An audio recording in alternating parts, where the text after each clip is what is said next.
Hi, my name is Joe Jackson. I'm an interviewer and a broadcaster. And what you're about to hear is one of the 1,400 interviews I did for major media outlets in Ireland. But many were done for the print media and recorded on cassette tapes, and so some are, let's say, sonically challenged. But sonic considerations should sometimes give way to historical significance, I believe. And I'm glad to say that some of the powers that be in RTE Radio 1 agreed with me on this and broadcast between 2015 and 2018 many of my interviews in a series called The Joe Jackson Tapes Revisited.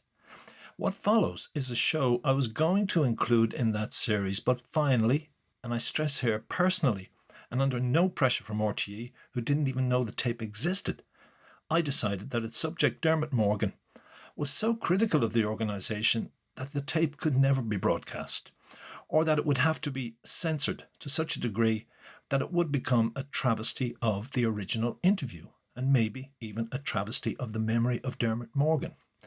Though that said, for the record here I must add that parts of our chat were cut for various reasons when the article appeared in print. And the point is that I made the Joe Jackson Tapes Revisited radio series because I wanted the public to hear the original recordings in as pure, truthful and uncensored a fashion as libel laws will allow. I no longer do that series for RTE. It's morphed into the Joe Jackson Interviews podcast. But the same principle applies, and it certainly applies in terms of the 1994 interview with Dermot Morgan that you're about to hear. It is, to my mind, if not historically significant, then culturally resonant in the sense that it was recorded only weeks before Morgan went to the UK to make for Channel 4 what I refer to during the interview as his new TV series. It was called Scrapped Saturday. Sorry, my mistake. Sadly, that satirical radio series was in effect scrapped by RTE, as was his other radio show, Newshounds. Dumbass me. Of course, I meant to say that the TV series offer taken up by Channel 4 was Father Ted, which it seems was an offer RTE felt it could refuse, though the station did broadcast the series after its success in the UK and elsewhere. But I don't want to deify Dermot. He may have created on the Live Mike TV show, hosted by Mike Murphy, a character called Father Trendy, a precursor to Father Ted, but Morgan was no saint. In fact, he was an atheist. And some people, certain politicians for example, were offended and hurt by what could be called his crass insensitivity or cruelty in the name of a laugh. That is something he and I addressed. And yes, we also addressed the possibility that certain influential politicians may have put pressure on RTE to pull his shows and not support future projects. Either way, the fact that he was in effect forced to leave his homeland in order to make a living, and indeed to bring to full fruition his remarkable comedic skills, struck me then as sad. It strikes me now as tragic. Why? Because 4 years after this interview, Dermot Morgan died from a heart attack on the morning after he finished filming the third series of Father Ted. He was only 45. And Father Ted has since been voted in a poll conducted for the Radio Times second only to Fawlty Towers in a list of the greatest British sitcoms. No, not Irish. But let's go back to 1994. This podcast, part 1 of 2, if I'm allowed to make the next one, kicks off with Dermot and I discussing, irreverently, as we both were wont to do, whether rock lyrics should be studied in Irish schools. It was something I'd done as a writer-in-residence in 1986. Then 7 years later, I ran the idea by Michael D. Higgins, Minister for the Arts, Culture and the Gaeltacht, and who is now, of course, the President of Ireland. Higgins loved the idea, said so, and that became controversial. But Dermot wasn't sure if he could side with Michael D. All right, you bollocks. Oh, we're rolling, right? Yes, we are. Okay, first thing I have to pick you up on because you got it at a hot fresh fuck. What's wrong with having you two on the curriculum? Jeez. Is there no break from them? You're wearing the jacket in the fucking poster. It's I've every right to bring it up. Well, listen, I mean, honestly, I mean, it's I wouldn't have a particular problem about you two being on the curriculum. On a serious level, I guess that that's the end of rock and roll once it gets on this curriculum. Right. What you have to find alternative methods. I'm slipping out, man. I got this great string quartet I've been listening to. Like they're just ace, right? Yeah. Who are they? I've been at the Vietnamese Philharmonic or gigging, man. They're up in the SFX. I mean, it would stand the whole thing on its head if you two get on there. So then you'd have if I was McGuinness, I'd fight it strenuously. But you'd have students then saying, I didn't read Ulysses, I didn't even read Cole's notes, to quote somebody else. I didn't even listen to the single. Well, that's very good. I said that about Cole notes. Yeah, I know, you said that. So what then would students be saying in the future? I didn't even buy the T-shirt? Yeah. I blagged the question. Unforgettable before I come up again. Oh, shit. Jesus, I thought they'd go for war, but it just came on good. But you do think the academicization of U2 would kill rock, or do you think there is a serious, Higgins was putting forward the theory that it's popular culture, it's what the young people know, so why shouldn't they be studying that? Well, yeah. No, yes or no? No, it's not a yes/no question. I mean, I'd have to really think about it for a long time. Okay.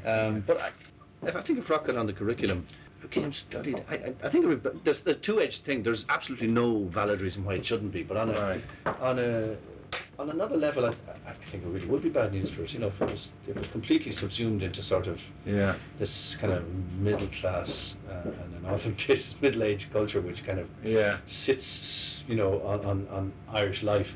I mean, surely the point about culture is its ability to renew itself and to be and regenerative as well.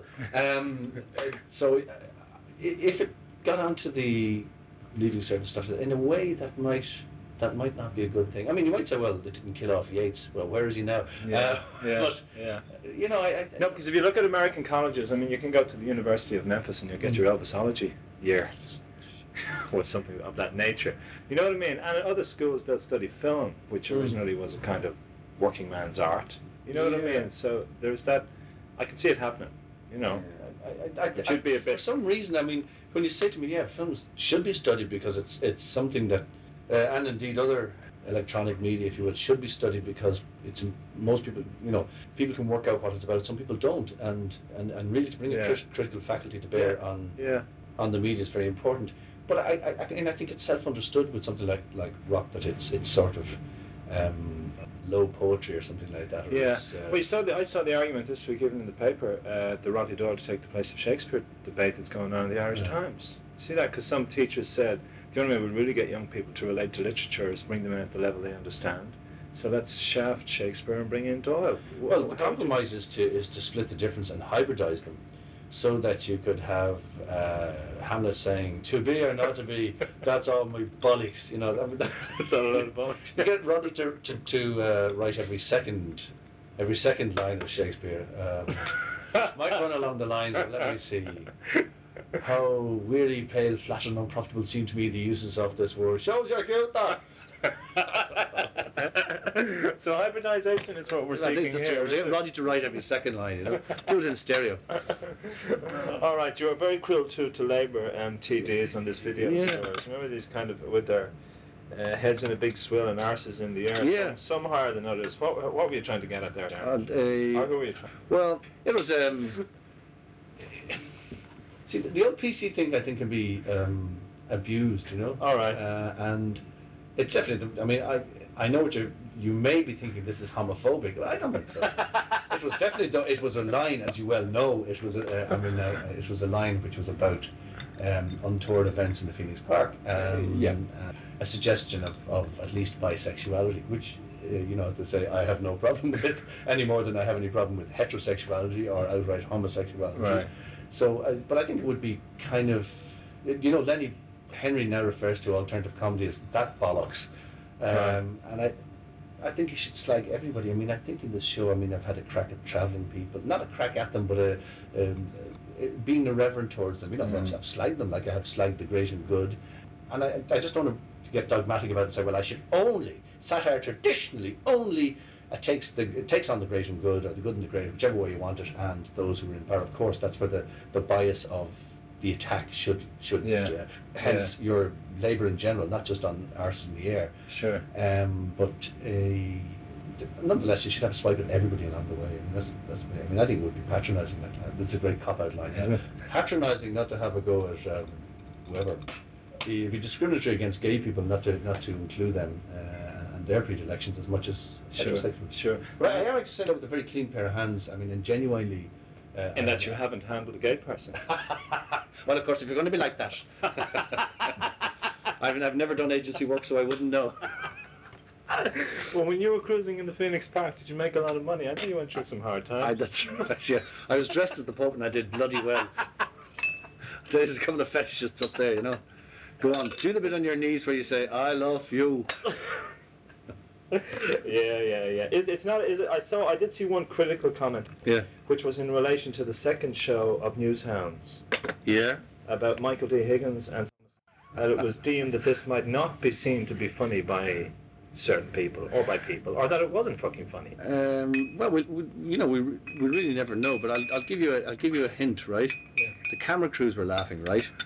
In general at Newshounds they were laughing, and on the other hand, the management view of comedy is what brought us Gert McClune and Extra. So, you know, as they say, don't piss down my back and tell me it's raining. You know. It's, all right. What I'm saying is that my feelings on that are that the invidious aspect of that business with RTE is that they had put out all these different reasons it wasn't funny. Oh, we like a laugh. Don't get me wrong, Joe. We love a laugh as much as the next bit. But this just wasn't funny. Oh, you can say any word you like, but it's just not funny.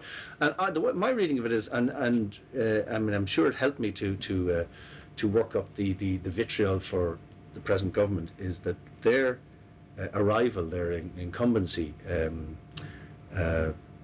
coincided exactly, you know, to the month, or well, actually within 2 months.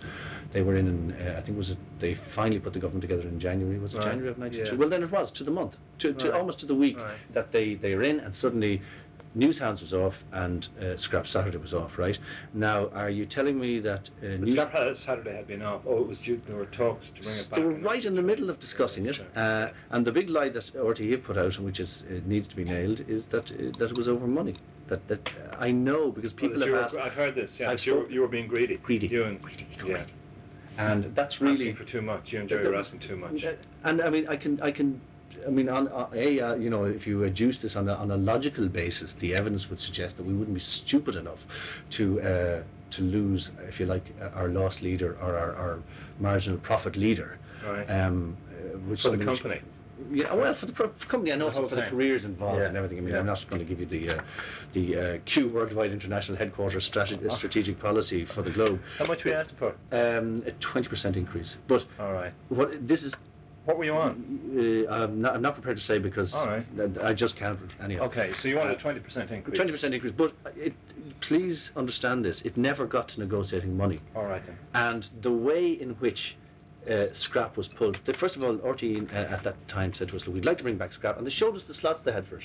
They had a Saturday, I think, and a Monday slot during the Kenny show. It was just they were very enthusiastic, and they said, "Furthermore, we'd like a second session," and we're thinking about it. You know, so they saw the value of Scrap and they're going ahead with it. And in the middle of all that, Newshounds went down in flames, and so immediately. I wrote a satirical piece about it in the Indo, and with like was that in the end? Was that the comedy at RTE? Yeah, a very short story. And Jesus, you do your research. And immediately they said, no, suddenly we got this letter, quite disingenuous, saying we don't have a budget. So why had they initiated discussions about? So I mean, we never got to say, well, I said we'd like some increase. I may even have nominated the figure, but they said, well, you know, we don't have any more. And I think it was accepted that it would probably have gone ahead, but irrespective of money. So money was not the issue. And that's very important, because I see a cravenness in all of this. Cravenness. On the part of RTE. I mean, really appalling. You did say in that article about kind of, you had a civil servant saying public service broadcasting is not about having the country laughing up the sleeves of people in authority. Do you really think they are that worried about that? And if so, why do they even let the first series go through? Of Scrap? Yeah. Because they didn't realise what it was going to be. Genuinely, they didn't realise. Do you really think they are that fearful? And if so, what are we saying here, that they are in the pocket of coalition governments or of all governments? They are creatures of government. As in Lamass saying, public service is the arm of the state? That kind of old theory? I don't think it's articulated in that way. All right. But because that, you know, it's so bald and blatant. But there is a kind of in any society, in any group of human beings, I think you get a club, and you Right. get the team mentality, like they're one of ours. It's like, if you offend a guard, any other guard is going to take issue with you. Sure, They very much now, they see themselves, I believe, as the establishment. They see themselves as being career people close to government, and they don't want to upset government in any way. They don't want to. I think particularly they wouldn't have wanted to upset Higgins. In a way, I think he is both patronised and served poorly by that. I don't believe, in fairness to the man, I don't believe that he, for a moment, would invite that kind of arselicking.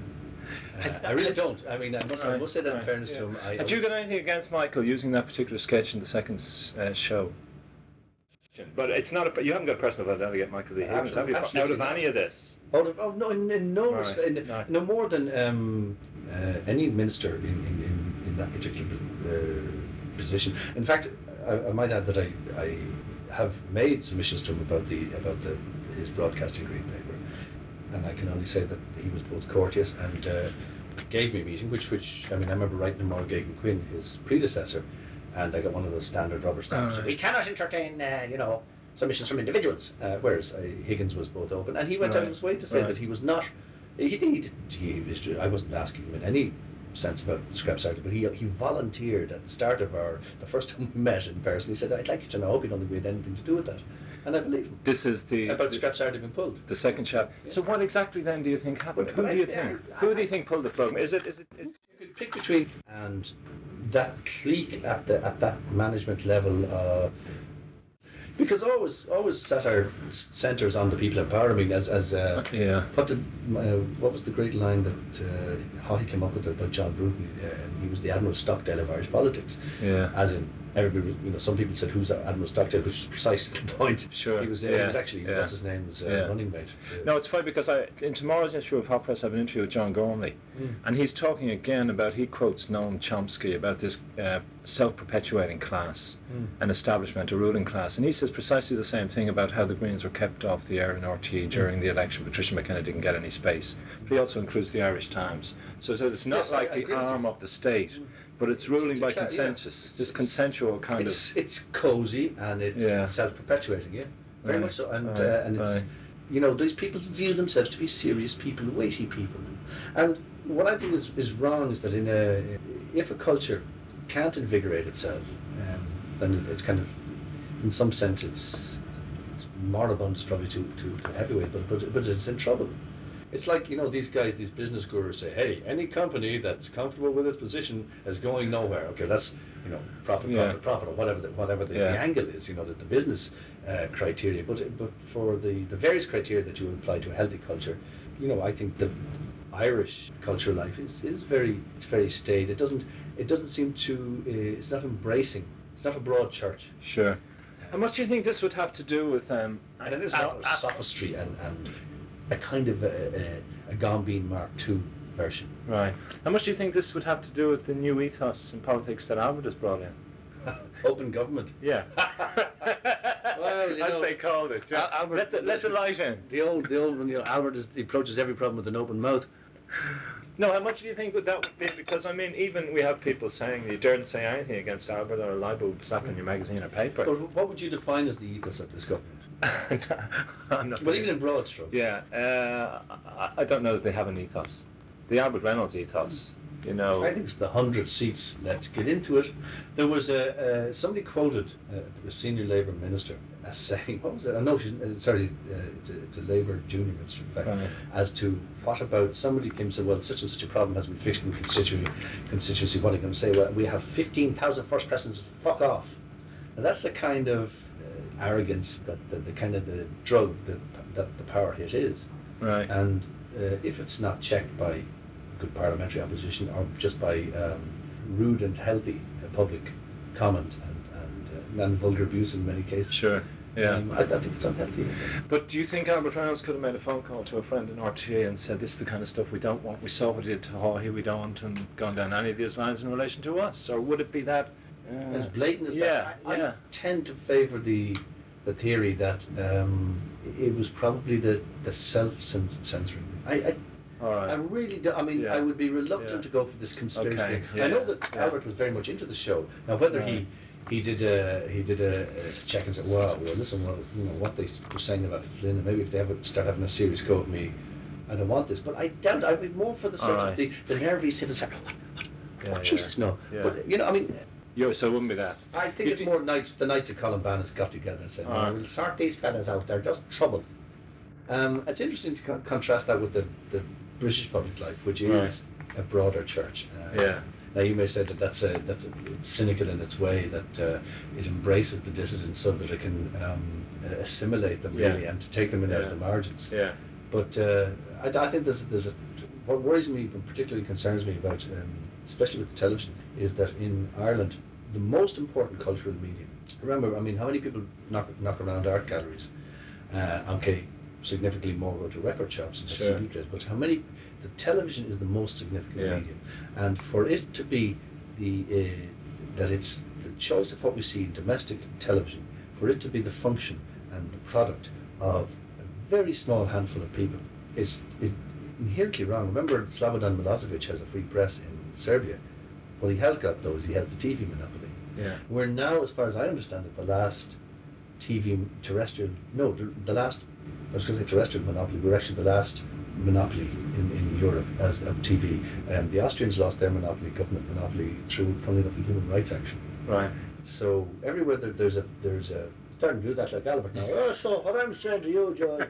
But I mean, can I? You want your one page? Yeah, I mean, throw this back to you. Right. We talked about U2 earlier, right? Mm-hmm. Let me build a hypothesis. Supposing U2, there was only a franchise for one rock band, right? Or a franchise for one venue in town, one record company, and therefore all the rock bands had to compete on the nod of one set of heads, right, or one managing director. And I think it's a perfectly valid, parallel.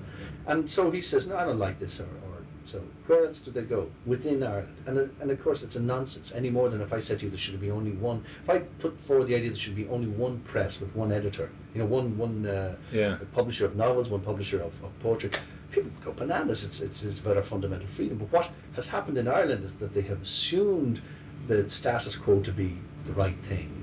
Well, it's there. We've always had, it's not big enough for two television stations. Sure. We should then make sure that we as a people are expressing ourselves in the most important medium, showing our abilities, and quite possibly getting, if you want to just compare it to jobs, we could be making jobs. I believe that the television industry in Ireland, RTE is overstaffed, but what will be lost by the competition from independent Irish television would be picked up in job transfer, and also in I think just some of its parts would be greater. That people, instead of going to London with pieces of paper, they're going with product and saying, there's my show, we want to develop this on an international basis, or we want to sell it to you directly, whatever. So I think we're missing out, and when the satellite boys really get going, Murdoch really gets going here, who's going to kind of protect the integrity of Irish in television and our ability to produce domestic television? Mm-hmm. Lee Miller, Joe Barry, editor-in-chief.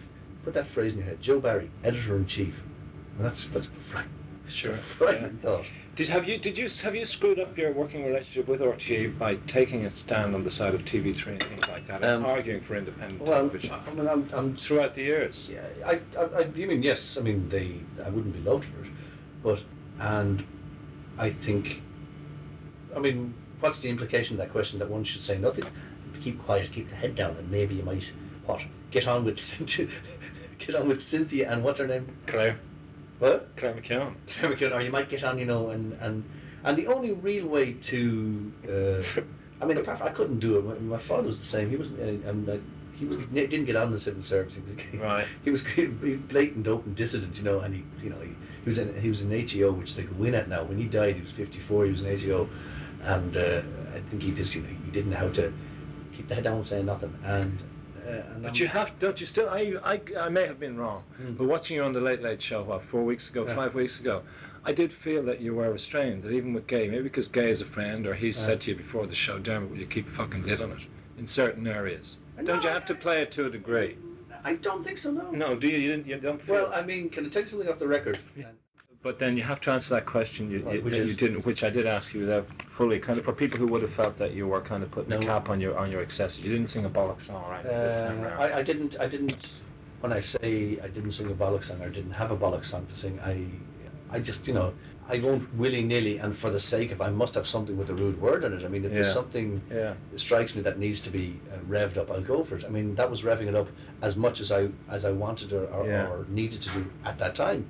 But do you also... I wasn't aware of being restrained. Okay. I mean, I had a crack at everybody. I know, but when you think, like you were announcing that you have the Channel 4 show coming up, but do you not also have to think if that doesn't work out, I may need the Late Show, I may need RTE again. I mean, as I say, if I was playing the safe game, you'd be in there maybe years ago. I'd be in there maybe. I honestly don't think it's an option for me to and it would be unpalatable for me to kiss the management's arse in RTE. And I think what's really nice is that the public have sussed that I have a clean pair of hands, that I can, to use this phrase again, I can come to the party as an honest broker and slag the arse of everybody now. Right.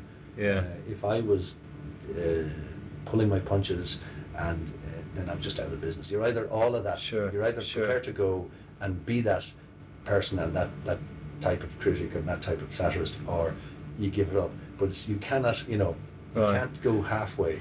There was one person who worked with you in RTA, and one profile in the Tribune said that she basically described you as a little Hitler, or a big Hitler. That you wanted to act, direct, produce, and that you're in control of everything, and that this is part of what contributed to your deteriorating relationship with RTA, Mr. Morgan. Would you like to comment on that one? Do you know who it was? No, I mean, it just said a colleague who worked with him on several projects. Isn't it interesting though that unnamed source? Yeah, and unnamed source. And there was some horrible stuff came up with the unnamed sources last year. This is that one. This one I'm talking about. That was there. That was in print. Yeah. I'm not going to tell you what it was. I don't even want to address it. I was really upset about it. But I go on. No, what was it? No, I don't even know who it was. What they said was irrelevant. But in a kind of a way, that brings us to what I'm at. I'm not saying I'm a wonderful guy and these are all shits. Yeah. I think it's this type of activity is an area which is fraught with grey areas. Who is trying to just be a Hitler and grab control for kind of a power thing, and who knows what they can do in the way to do it. And sometimes there's the person they're faced to deal with is incompetent, right? But the guy's entitled to say that. I disagree. I think it's significant that the source, be a male or female, wasn't prepared to put their name to it. And really, it's like dirty phone calls. Anonymous slurs really deserve to be treated with that contempt, which I certainly treated with. I don't think that's. I think it's true. I wanted to keep most artists want to keep as much control of things as possible, because at the end of it all, the producers will make a bollocks of it, will be promoted. That's usually what happens in RT, and the artist is left with not egg but shite all over their face. Sure. Yeah. I'm not whinging about it, I'm just saying. Yeah, no, I know. And you will not be loved all the time. And if you're not. Well, this argument that you are megalomaniacal would suggest that you couldn't work in teams. Whereas if anyone looks at your history, one can see certainly Scrap Saturday and the people that you're working with and your relationship with Jerry. I mean, I'm sure you've battled your heads off a lot of the time. That's part of the. But that does not suggest that you're a control freak or a Hitler in terms of. Honestly, I'm not. I'm sure there's times when I push it, which anybody who knows their business should be doing. Sure, you don't stand back and say, well, I don't want to appear to be megalomaniacal here, but I really think that's wrong. Right. Now, what I would give myself a pat on the back for in terms of Scrap Saturday was assembling the very best people. And it was very much a great production team. We had myself and Jerry wrote the show. Jerry directed in studio in the second series. We had Pauline McLean, Owen Rowe, myself. I think Jerry used to do cameo appearances, and it was just it was a great team, and it was very much a team. And it And I think if you asked them, any of those people, I'd be surprised if would support that type of thing about trying to do everything. I mean, the thing was that you had the best people, you could trust them. I mean, for example, this video that's coming out, Jerry directed it. Right. I didn't even ask him about he mentioned to me what he was going to cut together as the hour for the video. I didn't say I want to come in because I knew I'll come in and say, well, maybe I'm not. Let somebody else. All right. And that was, I mean, even Jerry made one point which was quite interesting on the Late Late. He was saying that he kind of knocked that particular line about me on the head, which was that when we found somebody who could do Gay Byrne, I wrote lunatic for the guy. It was the guy called Dermot Morgan. Right. And just this guy is brilliant, and he has Gay's voice. He sounds like Gay, not in real life, but you know, we nearly fought to write for this guy, so it wasn't, you know, like, where's the camera? Yeah. You know. Do you feel like one of the criticism of Scrap Saturday was that you just descended from satire into personal attack, as in sumo? I think we was probably were very bold on occasions, and I have this idea that if you license the clowns, you can, and John Cleese actually made an interesting point about saying that if you start into this thing about you can say this but you can't say this, in a way the whole enterprise is knackered. You know, you must let people go at it and give them some sort of trust. Yeah, it was vulgar abuse. Like, was it Walpole's Bottom? You know, there were areas where it wasn't particularly clever, but it was very funny and scurrilous, right? Yeah. So neither was it Bulgarian all the time. I mean, it was, sure. it Yeah, was, I know. So it's kind of a spectrum of attack, you know. Yeah, but that's where you did find. I mean, I remember even a lot of the press at the time was that this is just personal abuse of a woman's shape or whatever, you know, and if this is the only way to get humour. Well, you know, but that seems to be. It was a woman. No, it was about. We also gave the weightest gags. Aye. The weightest gags were even. It was something sumo. Sumo. No, but I mean, I also think we gave. We did somebody else for their waiters in male. Yeah. Or if we didn't, we certainly did on physical appearance. Somebody else. And we should like terrible. I remember who. It was Jerry. Was it Collins? No, who was it? Somebody in the plane with the boot in the folds of his belly and all that. That was it. There was people were done for weight, male and female, you know. And again, I'm sure the sisters will appreciate that there wasn't. It wasn't directed at women only. But I think also that again comes back to this thing about the sort of the disingenuous arguments that were forward to knacker the thing, to get at it. There was a kind of a jealousy, I suspect, that the thing worked so well. And here are these fellows, Morgan and Stemmert, and these people, who the fuck do they think they are? And this thing, and the public are going mad about it. Now, what was, you can't imagine what that reaction, I don't know who was, you know, I remember one occasion, it always sticks in my mind, this woman, she was working in a washateria, and I brought some clothes in. I wanted to collect it. It was a tenner, right? And I said, you know, thanks so much. And she just, no, it doesn't cost nothing. And I said, what's the, no, please, what are you talking about? She said, no, you don't give me any money, you just keep after those bastards. And honest to God, it was not delivered ironically or with a smile or anything, and there was a kind of a people's agenda about it. Now that sounds like a really aggrandizing, but honestly that was the reaction. That people would come up and say, oh look, I'm just like to say thank you. All this stuff. And I mean, it was great, and it gave, I mean, Jerry and myself really enjoyed that ability to go out and, if something really infuriated you, to take it on satirically, which was far more potent and effective, which is probably part of the reason it was sidelined, because it was not this kind of homogenized, shagging consensus journalism thing. It was, I think, closer to a public agenda, the people's agenda. And I think you remember Jerry wrote the one about Brendan and Katrina, the sex tape. That's great. I mean, that actually, one of the wonderful things was we'd be down to see what we had respectively written. We would meet on a Monday, agree what the running list was or what the menu was, and then we'd divide up the menu and go off and write our separate. We never know what, he never knew what I was going to write. We'd have the general thrust of it, but something really wicked could loom up. I mean, that Brendan Katrina got me, and he did this one about Lennon, which was the only thing ever pulled on Scrap. About the liver. About the liver.